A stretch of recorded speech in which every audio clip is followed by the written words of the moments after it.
ಎಲೆ ತಾಯಿ ಕಾವೇರಿ ನೀ ಬರಿಯ ನೀರಲ್ಲ ಬೆವರಿನ ನೆತ್ತರಿನ ಕುಲದೇವತಾ. ಎಲೆ ತಾಯಿ ಕಾವೇರಿ ನೀ ಬರಿಯ ನೀರಲ್ಲ ಬೆವರಿನ ನೆತ್ತರಿನ ಕುಲದೇವತಾ. ಬಡವನಿಗೂ ಧನಿಕನಿಗೂ ನಗರಗೂ ಹಳ್ಳಿಗೂ ಸಕಲ ಜೀವರಿಗೂ ಜೀವಾಮೃತ. ಬಡವನಿಗೂ ಧನಿಕನಿಗೂ ನಗರಗೂ ಹಳ್ಳಿಗೂ ಸಕಲ ಜೀವರಿಗೂ ಜೀವಾಮೃತ. ಹರಸು ಹಾರಿಸು ಸಲಹೆಮ್ಮ ತಾಯಿ. ಹರಸು ಹಾರೈಸು ಸಲಹೆಮ್ಮ ತಾಯಿ. ಮಣ್ಣಿನ ಮಕ್ಕಳ ಚೈತನ್ಯದಾಯಿ. ಸೂರ್ಯನನ್ನು ಹಣತೆ ಹಿಡಿದು ಪರಿಚಯಿಸಬೇಕಿಲ್ಲ. ನಮ್ಮ ಜನರಿಗೆ ಶ್ರೀ ಎಚ್.ಡಿ. ದೇವೇಗೌಡರನ್ನು ಪರಿಚಯಿಸುವ ಅಗತ್ಯವಿಲ್ಲ. ಆದರೆ ಎಲ್ಲ ಸಾಧಕರನ್ನು ಸಾಧನೆಗಳನ್ನು ಮರೆತು ಮುಂದೆ ಮುಂದೆ ಓಡುತ್ತಿರುವ ಆಧುನಿಕ ವೇಗದ ಬದುಕಿಗೆ ಒಂದು ಕ್ಷಣ ನಿಂತು ಉತ್ಪ್ರೇಕ್ಷೆಗಳಿರದಂತೆ ಆದರೆ ವಾಸ್ತವಾಂಶಗಳೊಂದಿಗೆ ಶ್ರೀ ದೇವೇಗೌಡರ ಸಾಧನೆಗಳನ್ನು ನೆನಪು ಮಾಡಿಕೊಡುವುದು ಇಂದಿನ ಅಗತ್ಯ. ನೀರಿಗಾಗಿ ನಿರಂತರ ಹೋರಾಟ.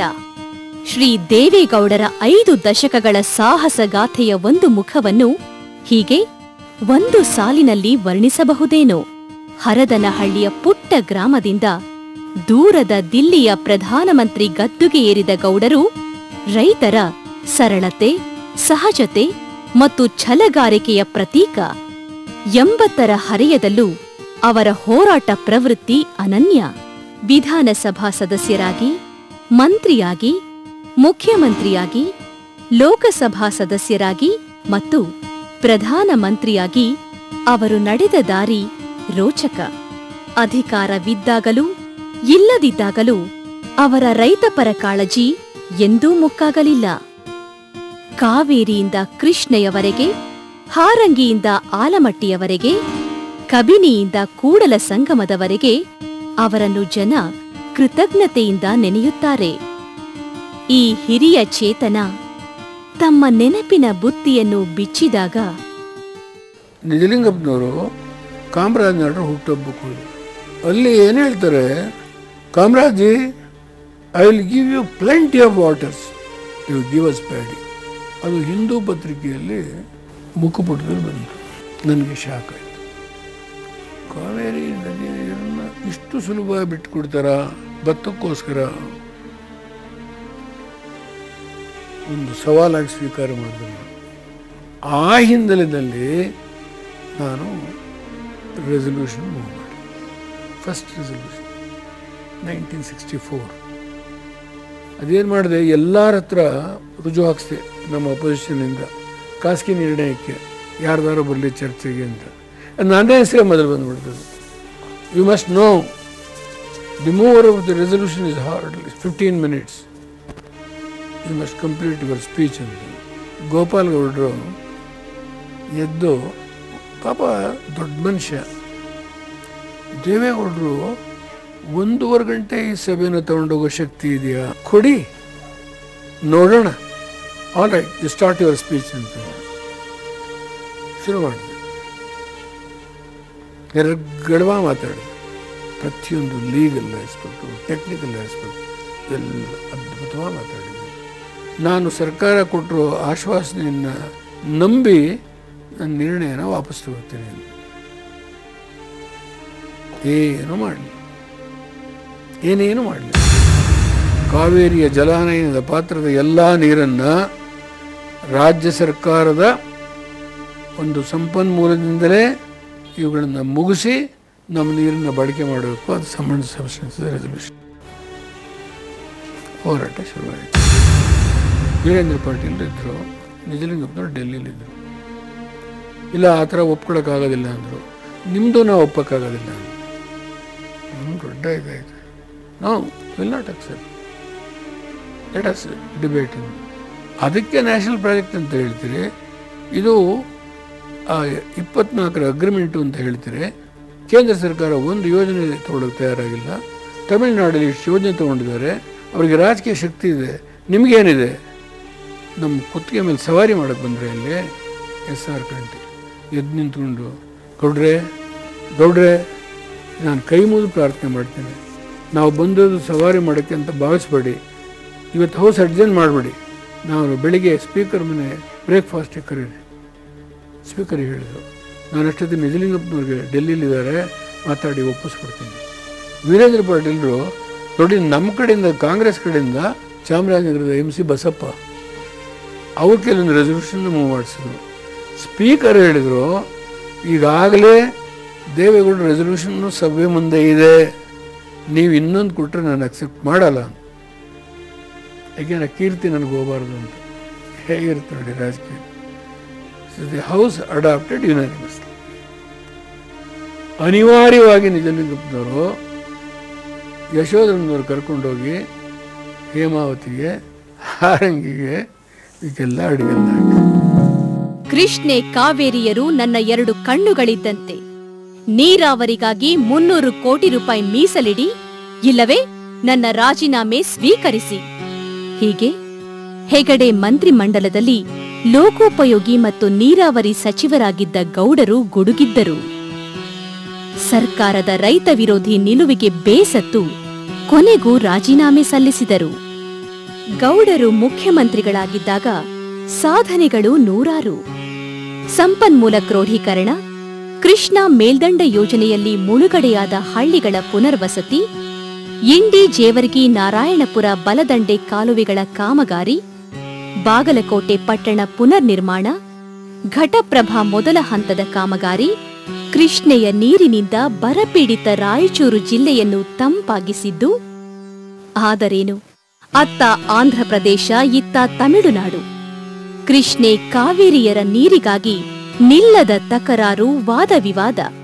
ಕನ್ನಡಿಗರ, ಕನ್ನಡ ನಾಡಿನ ನಾಯಕರ ಇಚ್ಛಾಶಕ್ತಿಯ ಕೊರತೆಯಿಂದ ಕಾವೇರಿ ಕೃಷ್ಣೆಯರ ನೀರು ಕನ್ನಡದ ನೆಲಕ್ಕೆ, ನಮ್ಮ ರೈತರ ಕೃಷಿಗೆ ಅಗತ್ಯವಿರುವಷ್ಟು ಲಭ್ಯವಾಗಲಿಲ್ಲ.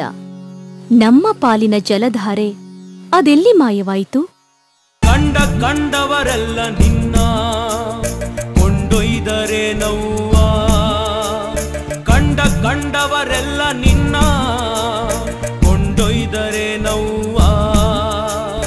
ಕೈಕಟ್ಟಿ ಕುಳಿತರೆ ಕನ್ನಡಿಗರು, ಕೈಕಟ್ಟಿ ಕುಳಿತರೆ ಕನ್ನಡಿಗರು. ಹಂಚಿ ಉಣ್ಣುವ ಪ್ರೀತಿ ಮಾಯವಾಯಿತೆ ಇನ್ನು, ಮೈ ಮರೆತು ಕುಳಿತರೆ ನಿನ್ನ ಮಕ್ಕಳು, ಮೈ ಮರೆತು ಕುಳಿತರೆ ನಿನ್ನ ಮಕ್ಕಳು. ಎಲೆ ತಾಯಿ ಕಾವೇರಿ ನೀ ಬರಿಯ ನೀರಲ್ಲ, ಬೆವರಿನ ನೆತ್ತರಿನ ಕುಲದೇವತಾ. ಎಲೆ ತಾಯಿ ಕಾವೇರಿ ನೀ ಬರಿಯ ನೀರಲ್ಲ, ಬೆವರಿನ ನೆತ್ತರಿನ ಕುಲದೇವತಾ. ಪ್ರಜಾಪ್ರಭುತ್ವದ ಅದ್ಭುತ ಅಚ್ಚರಿ, ಸೊಗಸು ಮತ್ತು ವೈಶಿಷ್ಟ್ಯವೆಂದರೆ ಹಳ್ಳಿಯ ಶ್ರೀಸಾಮಾನ್ಯನು ಸಹ ತನ್ನ ಅರ್ಹತೆಯಿಂದ ಪ್ರಧಾನಿಯಾಗಬಲ್ಲ. ಅನೇಕರು 10 ವರ್ಷಗಳಲ್ಲಿ ಮಾಡಬಹುದಾದ ಸಾಧನೆಯನ್ನು ಗೌಡರು ಕೇವಲ 10 ತಿಂಗಳಿನಲ್ಲಿ ಮಾಡಿದರೆನ್ನುವುದಕ್ಕೆ ಅನೇಕ ಪುರಾವೆಗಳಿವೆ. ನೀರಾವರಿಗಾಗಿ 504 ಕೋಟಿ ರೂಪಾಯಿಗಳ ಮಂಜೂರು, ಕೈಗಾ ಕೊಜೆಂಟ್ರಿಕ್ಸ್ ಯೋಜನೆಗಳ ಕಾಯಕಲ್ಪ, ಭದ್ರಾವತಿ ಉಕ್ಕಿನ ಕಾರ್ಖಾನೆಗೆ ಪುನಶ್ಚೇತನ, ಕರ್ನಾಟಕಕ್ಕೆ ಪ್ರತ್ಯೇಕ ರೈಲ್ವೆ ವಲಯ, ಹೊಸ ಸಕ್ಕರೆ ಕಾರ್ಖಾನೆಗಳು, ಗ್ರಾಮೀಣ ಮೂಲಭೂತ ಅಭಿವೃದ್ಧಿ ನಿಧಿಯ ಸ್ಥಾಪನೆ, ಕೊಳೆಗೇರಿಗಳ ಅಭಿವೃದ್ಧಿ, ಬೆಂಗಳೂರು ಮೆಗಾಸಿಟಿಯ ಪರಿಕಲ್ಪನೆ, ಬೆಂಗಳೂರು ನಾಗರಿಕರಿಗೆ ಕಾವೇರಿ ನೀರನ್ನು ಕುಡಿಯಲು ಒದಗಿಸುವ ಯೋಜನೆಗೆ ಮುಕ್ತಿ, ನಾಡಪ್ರಭು ಕೆಂಪೇಗೌಡರು ಕಟ್ಟಿದ ಬೆಂಗಳೂರಿನ ಆಧುನಿಕ ಶಿಲ್ಪಿ ಶ್ರೀ ದೇವೇಗೌಡರು. ಈ ಮಹಾನಗರಕ್ಕೆ ಮೇಲು ಸೇತುವೆಗಳ ನಿರ್ಮಾಣದ ಮೊದಲ ಕನಸು ಕಂಡವರು ಅವರೇ. ಸಿರ್ಸಿ ವೃತ್ತದಿಂದ KR ಮಾರುಕಟ್ಟೆಯವರೆಗೆ, ಮೇಖ್ರಿ ವೃತ್ತ, ರಿಚ್ಮಂಡ್ ವೃತ್ತ ಮುಂತಾದ ಹಲವಾರು ಮೇಲು ಸೇತುವೆಗಳು ನಿರ್ಮಾಣವಾದದ್ದು ಶ್ರೀ ದೇವೇಗೌಡರ ಅಧಿಕಾರಾವಧಿಯಲ್ಲಿ. ಕಾವೇರಿಯ ಜಲಧಾರೆ ಬೆಂಗಳೂರಿನ ನಾಗರಿಕರ ದಾಹವನ್ನು ತಣಿಸಿತು. ಇದಕ್ಕೆ ಮೂಲ ಕಾರಣ ಶ್ರೀ ದೇವೇಗೌಡರು. ಅತ್ತ ಲಕ್ಷಾಂತರ ಎಕರೆ ಕೃಷಿಗೂ, ಇತ್ತ ಮಹಾನಗರ ಮತ್ತು ಸಣ್ಣ ಪಟ್ಟಣಗಳ ಜನತೆಗೂ ಕಾವೇರಿಯ ನೀರು ಲಭಿಸುವಂತಾಗಲು ಶ್ರೀ ದೇವೇಗೌಡರ ದೂರದೃಷ್ಟಿಯೇ ಕಾರಣ. ಕಾರವಾರದ ಸೀಬರ್ಡ್ ಯೋಜನೆ, ರಾಯಚೂರಿನ ಒಪೆಕ್ಸ್ ಆಸ್ಪತ್ರೆಯ ಮುಕ್ತಾಯ, ಹುಡ್ಕೋ ಮೂಲಕ 32 ಪುಟ್ಟ ಪಟ್ಟಣಗಳ ಅಭಿವೃದ್ಧಿ. ಹೀಗೆ ಸಾಗುತ್ತದೆ ಸಾಧನೆಗಳ ಪಟ್ಟಿ. ಕೃಷ್ಣರಾಜಸಾಗರ ಜಲಾಶಯ ಮಹಾರಾಜರ ಮತ್ತು ವಿಶ್ವೇಶ್ವರಯ್ಯನವರ ಕಲ್ಪನೆಯ ಕೂಸು. ಅಣೆಕಟ್ಟು ನಿರ್ಮಾಣವಾಗುವ ಮುನ್ನ ಇಲ್ಲಿನ ಬರಗಾಲ ಭೀಕರವಾಗಿತ್ತು. ಮಂಡ್ಯ ಜಿಲ್ಲೆಯ ಜನ ಜಟ್ಕ ಹೊಡೆಯಕ್ಕೆ ಹೋದ್ರು ಮಹಾರಾಷ್ಟ್ರ ಇದಕ್ಕೆ ಬೊಂಬೈ. ಸರ್ ಎಂ ವಿಶ್ವೇಶ್ವರ ಕಟ್ಟಿದಂಥ ಕಬ್ಬಿಣದ ಕಾರ್ಖಾನೆಗೆ ಭದ್ರಾವತಿಗೆ ಹೋದರು, ಊಟಿಗೆ ಹೋದರು ಟೀ ಎಲೆ ಕತ್ತರಿಸೋಕ್ಕೆ. ಏನು ಗೊತ್ತಿದೆ ಅವ್ರುಗಳಿಗೆ, ಲೀಡರ್ಗಳಿಗೆ? ಮೈಸೂರು ಗೆಜೆಟಿಯರ್ ಓದಬೇಕು ನೀವು. ಮಹಾರಾಜರು ಈ ಬರಗಾಲ ತಡೆಯಲಾರ್ದೇ ಪಾತ್ರೆಗಳನ್ನು ಅನ್ನ ತುಂಬಿಸಿ ಕಳಿಸೋರು ಹಂಚಕ್ಕೆ. ನಿಜಲಿಂಗಪ್ಪನವರು ಇರಿಗೇಷನ್ ಕಮಿಷನ್ ಚೇರ್ಮನ್ ಆಗಿ ಬರೆದವರೆ 28 ತಾಲೂಕುಗಳು ಬರಗಾಲಕ್ಕೆ ತುತ್ತಾಗುತ್ತದೆ ಈ ಭಾಗದಲ್ಲಿ. ಇರಿಗೇಷನ್ ಕಮಿಷನ್ ರಿಪೋರ್ಟ್ ಇದೆ. ಈ ಪ್ರದೇಶದ ಜನ ಗೊತ್ತು ನನಗೆ. ನಾಗಮಂಗಲ ಇರ್ಬೋದು, ಕ್ಯಾರ್ಪೇಟೆ ಇರ್ಬೋದು, ಮಂಡ್ಯದ ಕೆಲವು ಭಾಗ ಇರ್ಬೋದು, ಮದ್ದೂರು ಕೆಲವು ಭಾಗ ಇರ್ಬೋದು. ಯಾವ ಭಾಗ ನೋಡಿಲ್ಲ ನಾನು. ಜನತೆಯ ದುಡ್ಡಿಂದ ಇವೆಲ್ಲ ಕಟ್ಟಿರೋದು. 1 ರೂಪಾಯಿ ಕೊಟ್ಟಿಲ್ಲ ಯಾರು. ಬೆಂಗಳೂರಿಗೆ ಕುಡಿಯೋಕ್ತಿರಲ್ವಂತೆ, ಹಾಸನಕ್ಕಿಲ್ವಂತೆ, ಮಂಡ್ಯಕ್ಕಿಲ್ವಂತೆ, ಮೈಸೂರಿಗಿಲ್ವಂತೆ. ಟೌನ್ಗಳು 28 ಟೌನ್ಗಳು ಬರ್ತವೆ, ತಾಲೂಕು ಕೇಂದ್ರಗಳು, ಹಳ್ಳಿಗಳು ಬರ್ತವೆ. ಅದಕ್ಕೆ ಕುಡಿಯೋಕೆ ನೀರಿಲ್ಲ ನಮಗೆ. ಇದನ್ನು ಸಹಿಸ್ಕೊಂಡು ದೇವೇಗೌಡ ಕೂರ್ತನ. ವಾಜಪೇಯಿ ಅವರು ಪ್ರಧಾನಮಂತ್ರಿ ಆಗಿದ್ದು, ಅವತ್ತು Yashwant Sinha finance minister, agricultural minister ನಮ್ಮ ಚೌಧರಿ ಚರಣ್ ಸಿಂಗ್ ಅವರ ಮಗ ಅಜಯ್ ಸಿಂಗ್. ಇಲ್ಲಿಂದ 2,000 ಜನ ರೈತರನ್ನ ಟ್ರೈನಲ್ಲಿ ಕರ್ಕೊಂಡು ಹೋದೆ. ಕೃಷ್ಣ ಅವ್ರ ಸರ್ಕಾರ 10,000 ಜನ ರೈತರು ಆತ್ಮಹತ್ಯೆ ಮಾಡ್ಕೊಂಡಿದ್ದಾರೆ. ತೆಂಗಿಗೆಲ್ಲ ನುಷಿ ರೋಗ ಬಂತು. ನನ್ನ ಜನ ನೋಡೋಕ್ಕಾಗಲ್ದು. ಕರ್ಕೊಂಡು ಹೋದೆ ನಾನು ಟ್ರೈನಲ್ಲಿ. ನನಗೆ SPG ಕವರೇಜ್ ಇದ್ದಾಗ ಒಂದು ಬೋಗಿನ ಸಂಪೂರ್ಣ ದೇವೇಗೌಡರಿಗೆ ಬಿಡಬೇಕು ಅಂತ ಹೇಳಿದರು. 90 ಜನ ಅಲ್ಲಿ ಇರ್ತಾರೆ, 78 ಸೀಟ್ಗಳಿದೆ ಮಲಗೋದು. ನಾನು ಯೋಚನೆ ಮಾಡಿದೆ, ಅಯ್ಯೋ ನನ್ನ ರೈತರು ಎಲ್ಲಿ ಕೂತ್ಕೋತಾರೆ, ಆ ಬೋಗಿ ಬಿಡ್ಬಿಡಿ ಅವರಿಗೆ. ನಾನು ಲಗೇಜ್ ಗಾಡೀಲಿ ಪಟ್ಟಿ ಹಾಕಿರ್ತಾರೆ, ಅದ್ರ ಮೇಲೆ ಒಂದು ಹಾಸಿಗೆ ತರಿಸಿ ಮಲ್ಕೊಂಡೆ. 38 ಗಂಟೆ ಪ್ರಯಾಣ ಮಾಡಿದೆ. ವಾಜಪೇಯಿ ಅವ್ರಿಗೆ ಹೋಗಿ ಮ್ಯಾಗ್ನಾ ಕಾರ್ಟಾ ಅಂತೇಳಿ ಮೆಮೊರಂಡಮ್ ಇಲ್ಲೇ ಇದೆ ಒಂದು ಕಾಪಿ ಕೊಟ್ಟೆ. ಕುಚ್ ಕರಿಂಗೆ ಅಂತ ಅಂದರು. ಏನೋ ಅದೇ ಮೆಮೊರಂಡಮನ್ನು ಮನಮೋಹನ್ ಸಿಂಗ್ ಕೊಟ್ಟೆ 2004ರಲ್ಲಿ. ಅದೇ ಮೆಮೊರಂಡಮ್ ಕಾಪಿನ ಚಿದಂಬರಂ ಕೊಟ್ಟೆ. ಬಡ್ಜೆಟಲ್ಲಿ ಏನು ಮಾಡ್ತಾರೆ ಅಂತ ನೋಡಿದೆ.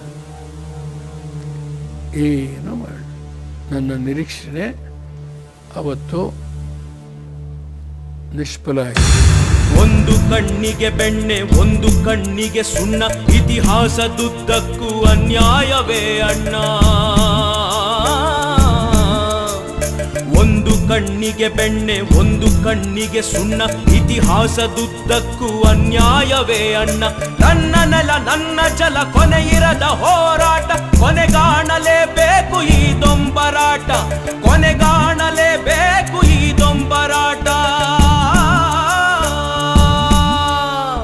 ಎಲೆ ತಾಯಿ ಕಾವೇರಿ ನೀ ಬರಿಯ ನೀರಲ್ಲ, ಬೆವರಿನ ನೆತ್ತರಿನ ಕುಲದೇವತಾ. ಎಲೆ ತಾಯಿ ಕಾವೇರಿ ನೀ ಬರಿಯ ನೀರಲ್ಲ, ಬೆವರಿನ ನೆತ್ತರಿನ ಕುಲದೇವತಾ. ನಾವು ಪ್ರಧಾನಮಂತ್ರಿ ಆಗಿದ್ದಾಗ ಒಂದು ಡ್ಯಾಮ್ ಕಟ್ತೇನೆ ಮಧ್ಯದಲ್ಲಿ. ವರ್ಷಕ್ಕೆ 380, 390 ಈಗ ನೀರು ಹರಿದು ಹೋಗ್ತದೆ. 370 ಈ ಥರ ಹರಿತದೆ. ಆ ನೀರು ಶೇಖರಣೆ ಮಾಡ್ತಾನೆ. ನಿಮಗೆ ಕಷ್ಟದಿಂದಲೇ ಬಿಟ್ಕೊಡಿ, ಬಾಕಿ ಸಂದರ್ಭದಲ್ಲಿ ನಾವು ವಿದ್ಯುತ್ ಶಕ್ತಿ ತಯಾರು ಮಾಡೋಣ. ಕೇಂದ್ರ ಸರ್ಕಾರವೇ ದುಡ್ಡು ಕೊಡುತ್ತೆ. ಇದೆಲ್ಲ ಹೇಳಿದ್ದಾಯಿತು. ನಾನು ಇದ್ದಿದ್ದೇ 10 ತಿಂಗಳು, ಒಪ್ಕೊಳ್ಳಿಲ್ಲ ಅವರು. ಈ ಡ್ಯಾಮ್ ಕಟ್ಟಬೇಕಾದ್ರೆ ಹಾರಂಗಿ ಹತ್ರ ಕಟ್ಟಬೇಕು, ಹುದೂರು ಹತ್ರ ಕಟ್ಟಬೇಕು ಅಂತ ದೊಡ್ಡ ಸಂಘರ್ಷ. ಚನ್ನಬಸಪ್ಪನವರು ಸ್ವಲ್ಪ ದಿವಸ ನೀರಾವರಿ ಮಂತ್ರಿ ಇದ್ದರು. ಅದು ಬಗೆಹರಿಲಿಲ್ಲ. ಅದ್ರ ಮೇಲೆ ನನ್ನ ಹೋರಾಟ ಪ್ರಾರಂಭ ಆಯಿತು. ಹೇಮಾವತಿ ಇರ್ಬೋದು, ಹಾರಂಗಿ ಇರ್ಬೋದು, ಯಗಚಿ ಇರ್ಬೋದು, KRS ಇರ್ಬೋದು, ಹಲವಾರು ನಾನು ಕೆಲಸ ಮಾಡಿದ್ದೇನೆ. ನನ್ನ 50 ವರ್ಷದ ಸುದೀರ್ಘ ಹೋರಾಟದಲ್ಲಿ 6 ವರ್ಷ ನೀರಾವರಿ ಮಂತ್ರಿ ಇದ್ದೆ, 18 ತಿಂಗಳು ಮುಖ್ಯಮಂತ್ರಿ ಇದ್ದೆ. ನನಗೆ ಪೂರ್ಣ ಅರಿವಿದ್ದರಿಂದಲೇ ಹಲವಾರು ನಿರ್ಣಯಗಳನ್ನು ತೆಗೆದುಕೊಂಡಿದ್ದೇನೆ. ಇವತ್ತು ಹೋರಾಡೋದು ಈಗಲೂ ನಾನು ನಿರಾಶೆ ಇಲ್ಲ, ಆಶಾವಾದಿಯಾಗಿದ್ದೇನೆ. ಹೊಡೆದು ಹೋದ ಟ್ರಿಬ್ಯುನಲ್ಲಿ ಇದ್ದರೂ ಇವತ್ತು ನಾನು ನ್ಯಾಯಾಂಗದಲ್ಲಿ ನಮಗೆ ನ್ಯಾಯ ಸಿಗುತ್ತೆ ಅನ್ನೋ ದೃಢವಾದ ನಂಬಿಕೆಯಿಂದಲೇ ಹೋರಾಟ ಮಾಡ್ತಾ ಇದ್ದೇನೆ. ಕೊನೆ ಗಳಿಗೆವರೆಗೂ ನಾವು ಹೋರಾಟ ಮಾಡಬೇಕು, ಅದು ನಮ್ಮ ಧರ್ಮ, ಅದನ್ನು ಮಾಡೋಣ. ನೋಡಿ, ಈಗ ಎಲ್ಲ ಕಡೆ ನೋಡಿ, ನೀವು ಸಂಪೂರ್ಣ ನೋಡಿ, ಇಲ್ಲಿ 1 TMC ಕೂಡ ನೀರಿಲ್ಲ. ಹಾಸನದಲ್ಲಿ 3 ಪಂಪ್ ವರ್ಕ್ ಮಾಡ್ತಾ ಇದ್ವು, ಒಂದು ಡೀಸೆಲಲ್ಲಿ ಹೊಡಿತಾ ಇದ್ದಾರೆ, ಅಲ್ಲಿ ನೀರು ಇಳಿತಾ ಇಲ್ಲ. ಈ ಕೆನಾಲ್ಗಳೆಲ್ಲ ಖಾಲಿ ಇದ್ದಾವೆ, ಏನು ಮಾಡ್ತಾರೆ? ಹೌದು, ಅವ್ರಿಗೆ ರಾಜಕೀಯ ಶಕ್ತಿ ಇದೆ, ನನಗೂ ಆ ಶಕ್ತಿ ಇಲ್ಲ. ನಮ್ಮ ಜನ ಅರ್ಥ ಮಾಡ್ಕೊಳ್ಳೋದಿಲ್ಲ. ಇದು ಇರೋ ದುರಂತ ಇಲ್ಲಿ. ಪಾರ್ಲಿಮೆಂಟಲ್ಲಿ ಮಾತಾಡೋಕ್ಕೆ ಬಲ ಇಲ್ಲ ನನಗೆ. ಅದರಿಂದ ಈ ಹೋರಾಟ ನಿಲ್ಲದಿಲ್ಲ ಇಲ್ಲಿಗೆ. ಇದು ರಾಜಕೀಯದ ಶಕ್ತಿ ಗಳಿಸ್ಕೊಳ್ಳೋಕ್ಕಲ್ಲ. ನನ್ನ ಜನತೆ ನಾನು ಸಾಯುವಾಗ ಈ ದೃಶ್ಯನ ನೆನೆಸ್ಕೊಂಡು ನಾನು ಹೋಗ್ತಾ ಇರೋದು. No means no. ಅದಕ್ಕೆ ಹೇಳಿದೆ, ಪಾರ್ಲಿಮೆಂಟಲ್ಲಿ ನಾನು ಉಪವಾಸ ಸತ್ಯಾಗ್ರಹ ಮಾಡ್ತೀನಿ, ಬಿಡೋದಿಲ್ಲ. ನಾನು 80ನೇ ವರ್ಷ ಇರ್ಬೋದು, ಇನ್ನೆಷ್ಟು ದಿನ ಬದುಕಬೇಕು ನಾನು. This matter is not 30 years matter. This matter is prevailing from 1856. 1856. The struggle was started during pre-independence, and now after independence the struggle continues. Even today, whether the struggle is going to be put an end or the struggle has to continue is a matter which concerns all of us. I am so sorry when this tribunal final award came, was given in 2007. We wanted to raise this issue on the floor of this house. This issue was not allowed to rise because the government, the first UPA government, actually survived on the support of the left parties and on the support of the DMK. Sir, the drinking water needs of 2/3 city of the population of Bangalore merely on the ground,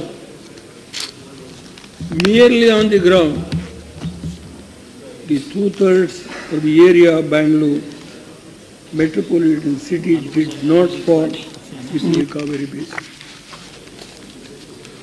Now, when this issue was decided, the population of Bangalore was about 80 to 90 lakhs. Today, 2011 census, it is 1 crore 1 lakh. The tribunal says even for the drinking water in the Kaveri Basin, they should go for groundwater. 9 districts and 30 these towns, taluk headquarters, has provided the drinking water from River Kaveri or its other basin tributaries. We have already given water. Bangalore, we are already consuming 30 TMC of water. What they say, the drinking water needs 2/3 of the population Bangalore city on the ground. That 2/3 of the area Bangalore metropolitan city did not fall within the purview of the Kaveri Basin. Shall we ask our people to commit suicide or to break the law? No. I will never. I mean, even Madam has gone to the extent of fast. In 1991, this is the first time this country has got an interim award. In the whole world, no interstate rivers, no countries interstate rivers, no interim award. Sir, I have studied a little bit about all these things. I have settled Bangladesh and India, the Ganga water dispute. One of the leaders who was here at that time. When we put up the dam, not a paisa has been given by the union government. But at the same time, violating the 1924 agreement, we have constructed several dams. I have got list. It is starting from 340 in 92, 93 358 TMC, 94 230 TMC, 95 393 TMC, 96 195 TMC, 97 248 TMC, 98 270 TMC. So please, only two things. And Kerala want to construct a dam, old dam of 105 years. They have not permitted.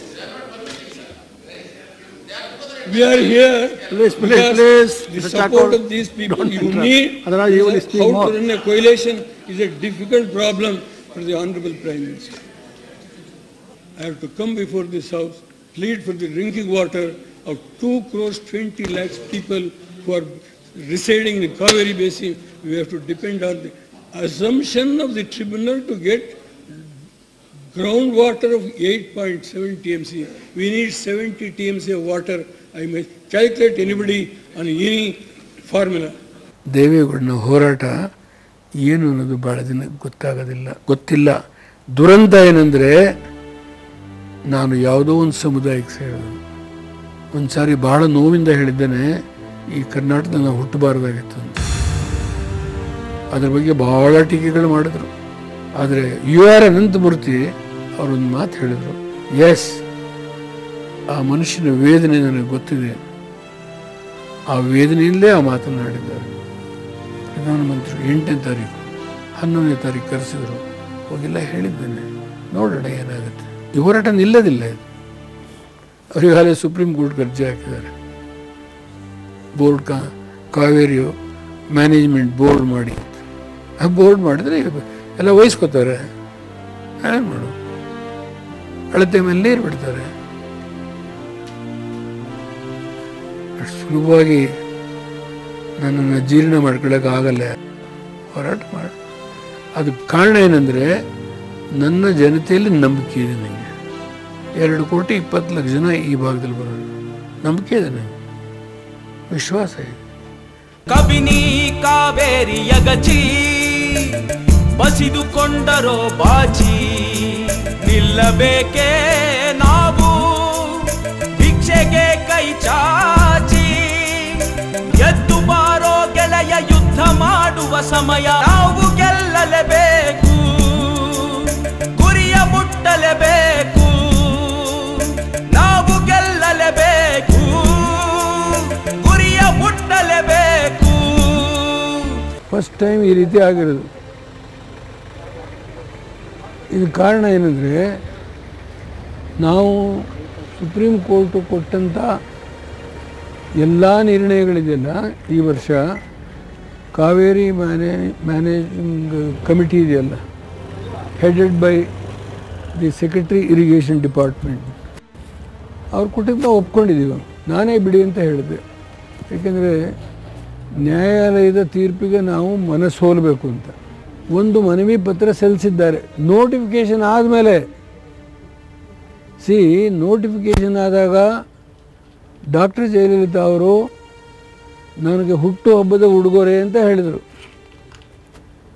ನಾನು 30 ವರ್ಷದಲ್ಲಿ ಇಂಥ ಆನಂದ ಯಾವತ್ತೂ ತರಲಿಲ್ಲ ನನಗೆ ಅಂತ ಹೇಳಿದರು. ಅಲ್ಲಿಗೆ ಬಿಟ್ರಾ?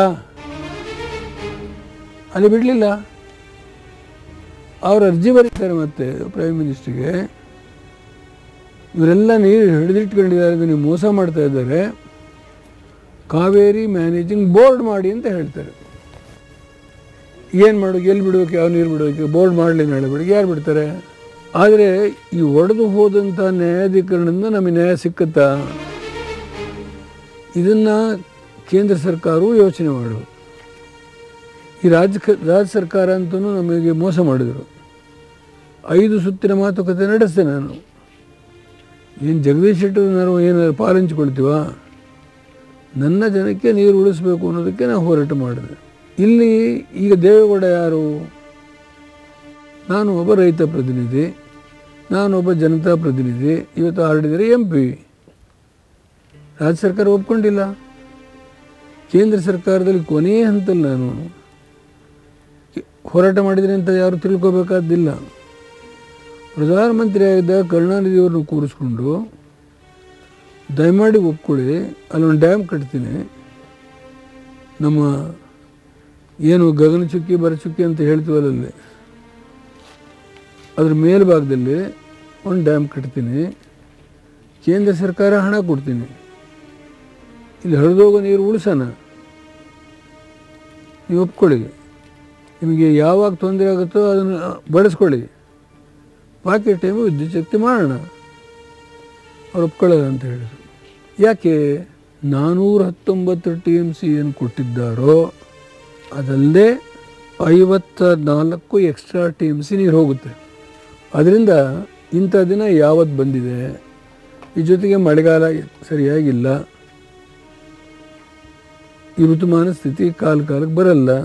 ಗ್ರಿಫಿನ್ಸನ್ ಅಂತ ಹೇಳಿ ಮಧ್ಯಪ್ರದೇಶದ ಹೈಕೋರ್ಟಿನ ಇಂಗ್ಲೀಷ್ ಜಡ್ಜು ಅವನೊಂದು ತೀರ್ಪು ಕೊಟ್ಟ. ಅದು ಎಲ್ಲರಿಗೂ ಸಮ್ಮತವಾದ ತೀರ್ಪು. ಒಪ್ಪಲಿಲ್ಲ ತಮಿಳುನಾಡು. ಪ್ರಿವಿ ಕೌನ್ಸಿಲ್ ಹೋದರು, ಹೊಡೆದಾಕಿದ್ರು. ಯಾವ ತಪ್ಪಿದ್ದಾರೆ ಅವರು? ಈಗ ಆನಂದ ಅವರಿಗೆ ಆನಂದ ಅವ್ರು ನಾವೇನು ಮಾಡಬೇಕು? ಇಲ್ಲಿ 8,000 ಕೋಟಿ ಖರ್ಚು ಮಾಡಿದ್ದೀವಿ. ಇದೆಲ್ಲ ಇದಕ್ಕೆ ನಾವು ನೀರನ್ನ ಬಿಟ್ಕೊಂಡು ನೋಡ್ತಾ ಕೂತ್ಕೋಬೇಕು. 2,000 ಕೋಟಿ ಕೊಟ್ಟಿದ್ದಾರೆ. ಹೊಗೇನಕಲ್ ಹತ್ರ ಹೋಗಿದ್ದೆ ನಾನು ಒಂದು 2 ತಿಂಗಳಲ್ಲಿ ನೋಡಬೇಕು ಅಂತ. 6 ಜಿಲ್ಲೆಗೆ ಸುಮಾರು ಒಂದು 12,000-14,000 ಹಳ್ಳಿಗೆ ನೀರು ಕೊಟ್ಟಿದ್ದಾರೆ. 2,000 ಕೋಟಿ ಕೇಂದ್ರ ಸರ್ಕಾರ ಕೊಟ್ಟಿದ್ದಾರೆ. ಎಲ್ಲಿಂದ ಇದ್ದೀವಿ ನಾವು?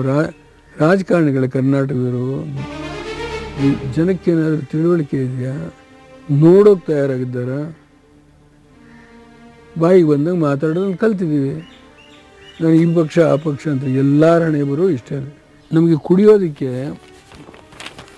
1.75 ಕೊಟ್ಟರು.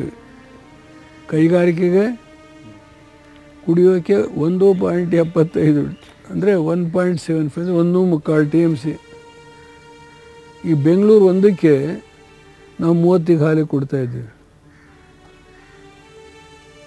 ರಾಮನಗರ, ಚನ್ನಪಟ್ಟಣ, ಕನಕಪುರ, ಸಾತ್ನೂರು, ಹರೋಹಳ್ಳಿ ಇದಕ್ಕೆಲ್ಲ ಈ ಕಾವೇರಿ ಮೈನ್ ಇದರಿಂದನೇ ಪೈಪಿಂದನೇ ತೊಗೊಂಡು ಕುಡಿಸಿದ್ದೀನಿ ನೀರನ್ನ ನನ್ನ ಕಾಲದಲ್ಲಿ. ಏನು ಮಾಡ್ತೀವಿ? ಹೋ ಅಂತ ಪ್ರಜ್ಞೆ ಇಲ್ಲ. ನಮ್ಮ ಹತ್ರ ಇರೋದು 3.3 TMC ನೀರಿದೆ. ಮೇ 31ವರೆಗೆ 6 TMC ಬೇಕು. ಎಲ್ಲಿ ತರೋದು? ಇದು ವಸ್ತುಸ್ಥಿತಿ KRS. ಆಮೇಲೆ ಇನ್ನೊಂದೇನು ಮಾಡಿದ್ದಾರೆ, ನೀವು KRS ಇಷ್ಟು ನೀರೇ ಬಿಡಬೇಕು ಈ ತಿಂಗಳಲ್ಲಿ, ಅಲ್ಲಿ ಕಬಿನಿಲಿ ಇಷ್ಟು ನೀರೇ ಬಿಡಬೇಕು ಅಂತ ಮಾಡಿದ್ದಾರೆ. ಯಾಕೆ? ಕಬಿನಿ ಕ್ಯಾಚ್ಮೆಂಟು ಸ್ವಲ್ಪ ಮಲೆನಾಡು ಕ್ಯಾಚ್ಮೆಂಟು ಹೆಚ್ಚು ನೀರು ಬರುತ್ತೆ, ಅದು ಹರಿದೋಗಲಿ, ಆ ತಿಂಗಳ ಲೆಕ್ಕ ಅಷ್ಟು ಮಾತ್ರ ಬಿಟ್ಬಿಟ್ಟು ಈ ಬಾಕಿ ಇಲ್ಲಿ ಬಿಡಿ ಅಂತಾರೆ. ಮೆಟ್ಟೂರು ಹತ್ರ 205 TMC ಬಿಡಿ ಅಂದಿದ್ರು. ಈಗ ಬಿಳುಗೊಂಡ್ಲು ಹತ್ರ 195 ಅಂತ ಹೇಳ್ತಾರೆ. ಮೆಟ್ಟೂರು ಬಿಳುಗೊಂಡ್ಲು ಮಧ್ಯದಲ್ಲಿ ಆ್ಯಾವ್ರೇಜ್ 25 TMC ಹರಿತದೆ. ಅಲ್ಲಿ 10 TMC ಎಕ್ಸ್ಟ್ರಾ ಕೊಟ್ಟಿದ್ದಾರೆ. ನಮ್ಮದು 2,10,000 ಎಕರೆ ಕಿತಾ ಕೊಟ್ಟಿದ್ದಾರೆ.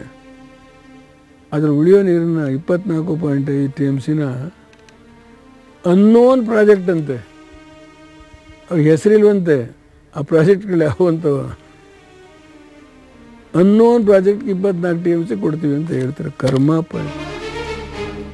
ಇವತ್ತು ಈ ದೇಶದಲ್ಲಿ ಜನಾದೇಶ ಅಂತಕ್ಕಂಥದ್ದು ಎಲ್ಲರಿಗಿಂತಲೂ ಶ್ರೇಷ್ಠವಾದ್ದು. ಆದರೆ ಜನಾದೇಶವನ್ನು ಪಡೆಯುವಾಗ ಹಿಂಸಾಚಾರದಲ್ಲಿ ಅಲ್ಲ, ಅದು ಶಾಂತಿ ಮಾರ್ಗದಲ್ಲೇ ನಾವು ಹೋರಾಟ ಮಾಡಬೇಕು. ನಮಗಾಗಿರೋ ನೋವನ್ನು ದೇಶದ ಜನತೆ ಮುಂದೆ ಇಡೋಣ, ನ್ಯಾಯಾಲಯದ ಮುಂದೆ ಇಡೋಣ. ರಾಜ್ಯ ಸರ್ಕಾರ ತಯಾರಾಗಿರಬೇಕು. ಅದರಿಂದ ನಾನು ಇದು ಓಟ್ಗೋಸ್ಕರ ಯಾರಿಗಾರು ಕ್ಯಾನ್ವಾಸ್ ಮಾಡ್ತಾ ಇದ್ದೀನಿ ತಿಳ್ಕೊಳ್ಬಾರ್ದು. ತಮ್ಮ ಮುಂದಿನ ಬಾಳು ಬದುಕು, ನಿಮ್ಮ ಮಕ್ಕಳ ಭವಿಷ್ಯ ಏನಿದೆಯೋ ದೇವೇಗೌಡರದಲ್ಲ, ನಿಮ್ಮ ಭವಿಷ್ಯ, ನಿಮ್ಮ ಮಕ್ಕಳ ಭವಿಷ್ಯ. ನೀವು ಹೇಳಿ, ಎದ್ದೇಳಿ, ಶಾಂತಿಯ ಮಾರ್ಗದಲ್ಲಿ ಹೋರಾಟ ಮಾಡೋಣ. ಕಾವೇರಿ ನಂದು ಅಂತ ಹೇಳೋದಿಲ್ಲ, ಎಲ್ರಿಗೂ ಸೇರಿದ್ದು. ತಮಿಳರು ನೀರು ಕುಡಿತಾರೆ, ನಾವು ಕುಡಿತೇವೆ. ತೆಲುಗರು ಕುಡಿತಾರೆ, ನಾವು ಕುಡಿತೇವೆ. ಮುಸ್ಲಿಮರು ಕುಡಿತಾರೆ, ನಾವು ಕುಡಿತೇವೆ. ಅರೆ ನಮಗೆ ಕುಡಿಯೋದಕ್ಕೆ ನೀರನ್ನ ನಾವು ಭಿಕ್ಷಾ ಪಾತ್ರೆ ಇಟ್ಕೊಂಡು ಕೇಳಬೇಕಾ? ಎಲೆ ತಾಯಿ ಕಾವೇರಿ ನೀ ಬರಿಯ ನೀರಲ್ಲ, ಬೆವರಿನ ನೆತ್ತರಿನ ಕುಲದೇವತಾ. ಎಲೆ ತಾಯಿ ಕಾವೇರಿ ನೀ ಬರಿಯ ನೀರಲ್ಲ, ಬೆವರಿನ ನೆತ್ತರಿನ ಕುಲದೇವತಾ. ಬಡವನಿಗೂ ಧನಿಕನಿಗೂ ನಗರಗೂ ಹಳ್ಳಿಗೂ ಸಕಲ ಜೀವರಿಗೂ ಜೀವಾಮೃತ. ಬಡವನಿಗೂ ಧನಿಕನಿಗೂ ನಗರಕ್ಕೂ ಹಳ್ಳಿಗೂ ಸಕಲ ಜೀವರಿಗೂ ಜೀವಾಮೃತ. ಹರಸು ಹಾರೈಸು ಸಲಹೆಮ್ಮ ತಾಯಿ, ಹರಸು ಹಾರೈಸು ಸಲಹೆಮ್ಮ ತಾಯಿ. ಮಣ್ಣಿನ ಮಕ್ಕಳ ಚೈತನ್ಯದಾಯಿ.